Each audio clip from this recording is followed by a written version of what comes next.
everybody, welcome back to Design with me, Ashley D. As promised, I have a pantry tour for you all today. So if you're interested in that, definitely stay tuned.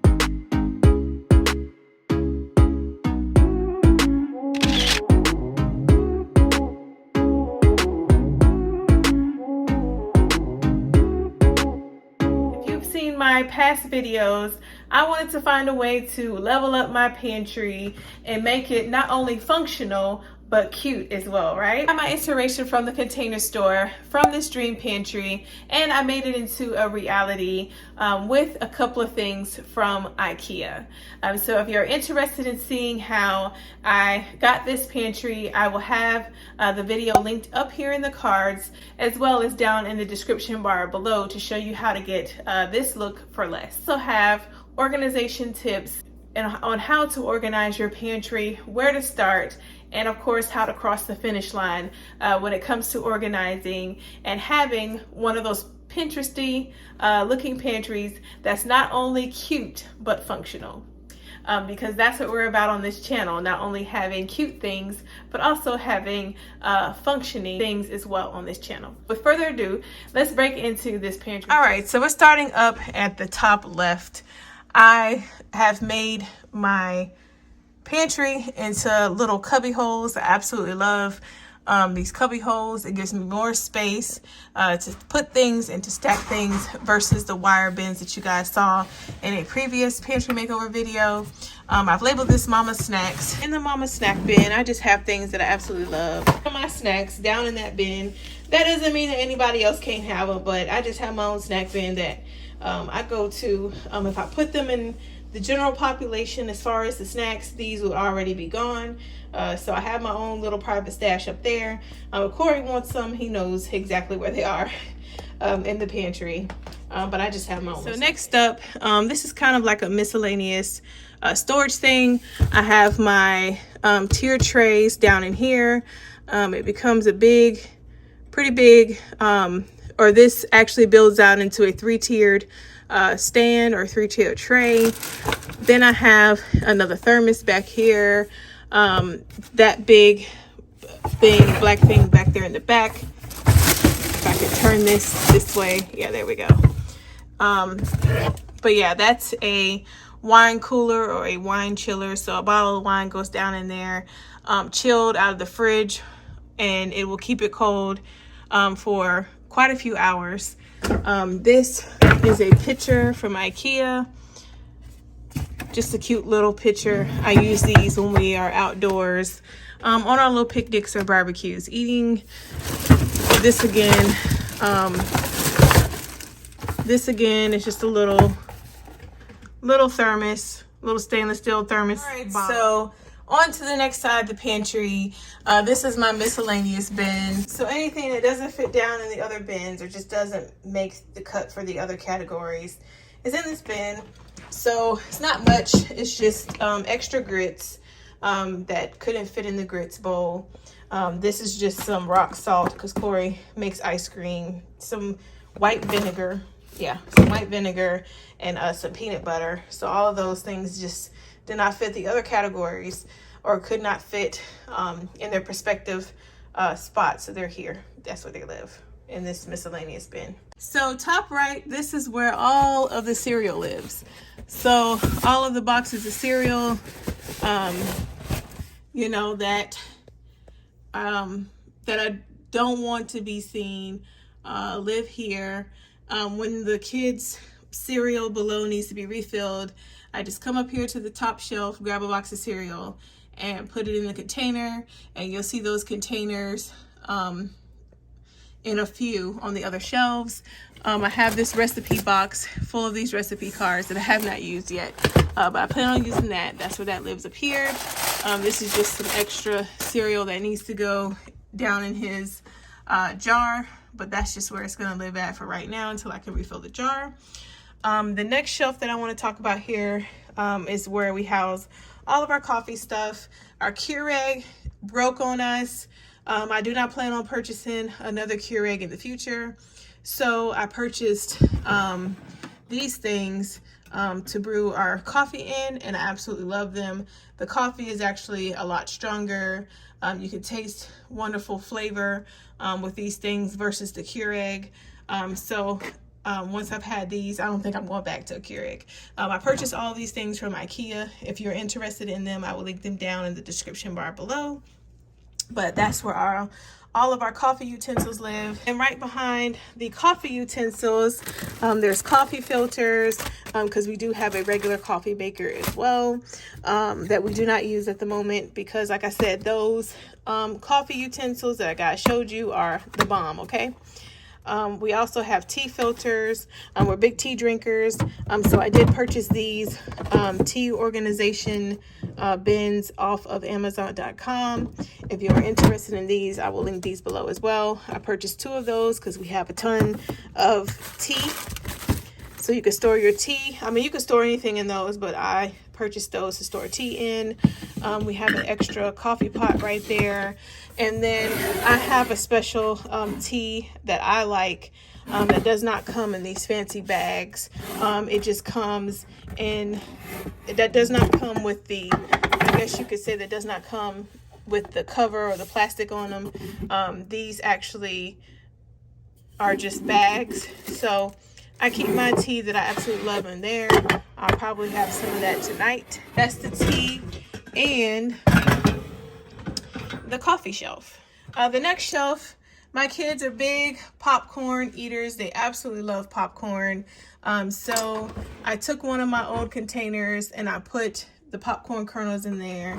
And then this is the popcorn machine where they pop their popcorn. You've probably seen this popcorn machine featured in my how to make a homemade movie theater video. So definitely go check that out if you want to see the popcorn machine in action. I've had this popcorn machine now for 2 years, I believe. Highly recommend this one. If I can still find it online, I will link it down in the description bar below as well. This was actually a gift to us, and I did want to give a shout out to my Uncle Steve and Tammy for purchasing this popcorn machine for us. We absolutely love it, and we use it every time we watch movies. We have this popcorn bin, of course, to house the popcorn in, and then right behind that is the grains bin. So this is where we keep all of the rice, noodles, spaghetti noodles, all of that, you name it, is down in that bin. So you just come to this bin. It's a little messy because Corey is just fooling around in this bin. And we know how hard it is, ladies, for our husbands to keep things in order, right?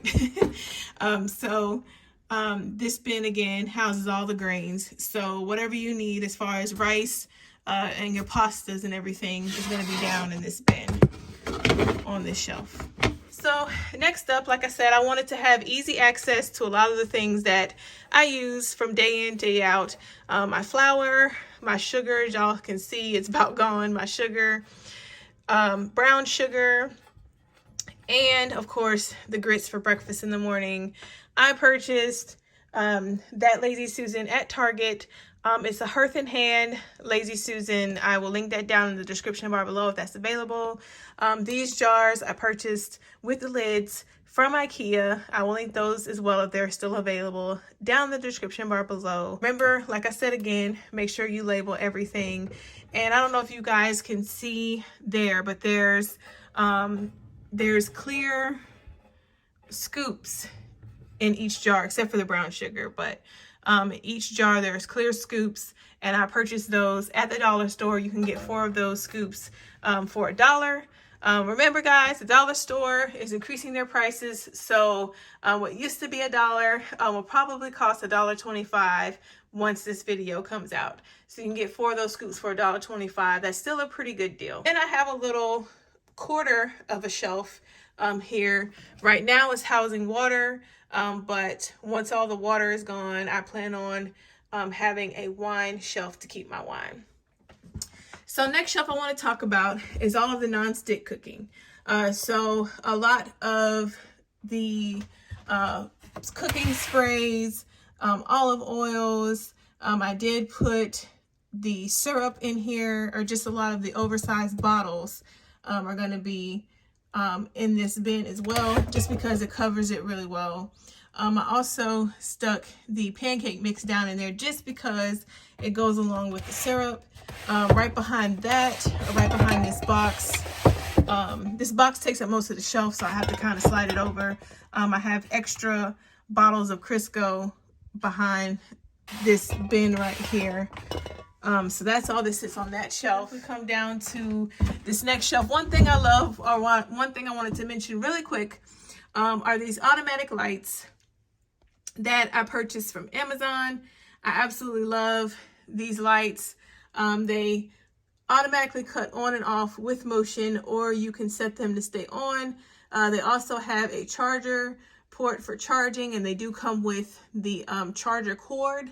You'll have to get a base for it, but it does come with the cord, and it does stay well lit like this for up to 2 weeks, and then you'll have to, recharge the battery on these.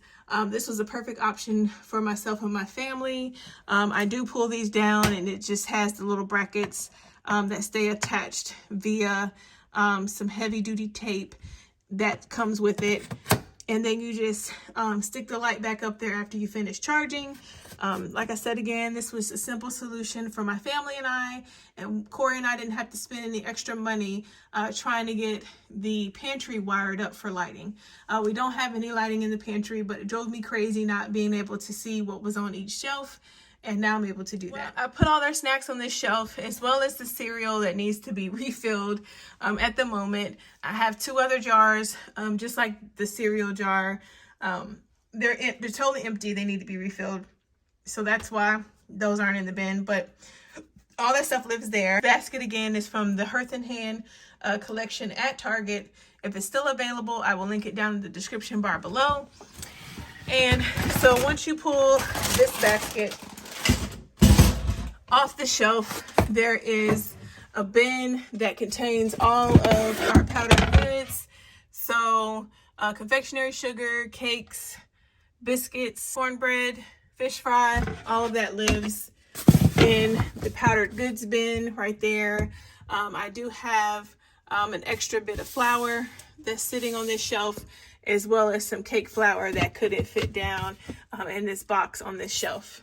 So that's what lives on the kids' snack shelf. Again, y'all, my pantry is small. I had to make the most out of my space. And the best way to do it was to have these cubbies and to organize them in the way that I did. If you see this working for you, like I said, definitely check out the string of pantry makeover videos that I have. Let's move right along to the next cubby. This one has all my stuff for my blender, for my smoothies. I kept the honey in this particular bin because I find myself using it every single day that I make a smoothie versus going in some of the other bins. So that's why it's in with the smoothies. And then once I take this bin out of there, right behind the smoothie bin is the condiment bin. This bin contains just the ketchup, mustard, mayo, barbecue sauce. It contains chicken stock, just a lot of the condiments and things that we use on our food. And then right over here is just some ginger beer and some wine that we have stashed in the back on this shelf here. That wine is patiently waiting on my water shelf to turn into a wine shelf, I like to say. So that's my blender shelf. Whatever's on the front here labeled, that's what the shelf is called. All right, so right underneath my blender shelf, I have a bin for my small appliances. So I have I like to say turkey tray there, and then I have a crock pot sitting right there as well. My cutting boards used to live here, but I found another space for my cutting boards. And then right next to that, I have all of those cookbooks that I talked about in my thrift books review. If you are interested in that, I've linked that up in the cards as well as down below in the description bar below. Y'all won't believe how much I paid per book for these books. If you are looking for great cooking books, beauty books, coffee table books, just any kind of book that you can think of, that's out there, that's at least been out for about 6 months. They definitely have discounted prices that are cheaper than Amazon and anywhere that you will find on thriftbooks.com. Don't believe me? Get on that website and give it a try. I will link the website down below in the description bar as well. I did want to take a couple of these books out to show you what's on this shelf here. So I have all my food savers in this bin. If I need to, I can slide this over and pull it out, but it's been working wonders as is, just because all the food savers are in one spot, and all you have to do is look in the box and grab what you need. Everything is pretty much right there on the top that we use on a daily basis. And then I have a bottle of Ocean Spray Cranberry hiding back there in the back. So just extra drinks and stuff that my kids drink on a regular basis is sitting behind those books. All right, so next up on this pantry tour, we have my paper goods bin. But first, I did want to talk about this griddle. Remember that griddle, y'all, that took me a month of Sundays to find from the setup video? I found it. And I unboxed it, and this is where it lives, right there beside my paper goods bin. This bin, we just pull it out a little bit. We grab our cups or either our plates that are sitting right there for what we need. Everything's sitting right there. If I need to pull this out a little bit more, I can just remove the griddle from the side. But I haven't needed to move the griddle because a lot of times when I'm digging in this bin, like I said, the cups and the plates are just right there and they slide right out. So that's worked wonders. And then last but not least, we have the potato shelf. So there's no potatoes in here right now, but potatoes go down in that pail right there. And then we have our canned goods bin, which all of the canned goods that we have go in this bin right here. And they live on the bottom shelf because they are the heaviest. So that's they live that on the bottom shelf. So that's our canned goods bin behind our potato pail on our potato shelf. So last but not least, I would love to talk to you guys about my spice racks. So my spice racks are living on my door currently. They're not centered or anything on the door just because of how the door protrudes in the center, and then it's nothing, and then it's the door again. We were not able to center just because they're not long enough. So what I did was a staggered look. We're not finished just yet. I still have a couple of more of the spice racks to add. Okay, y'all, I did want to let you all know as well that I have a video on how to get these spice racks, or a video as well as on how to get these labels that you see on the spice racks in this video as well. And I do, of course, have a few styling tips for these spice racks. So if you're interested in that, definitely click down in the description bar below, as well as up here in the cards, if you want a link to that video, or if you're interested in seeing it. Okay, so again, I hope you all enjoyed this pantry tour. If you have any questions, definitely let me know. The next few videos that you will see after this one will be Christmas videos. I plan on doing a Christmas list video again this year. So if you are a business owner and you would like to be on that list or be featured on that list, definitely email me, or you can leave me a comment down in the comment section. Again, my name is Ashley with Design With Me, Ashley D, and I will see you all in my next video.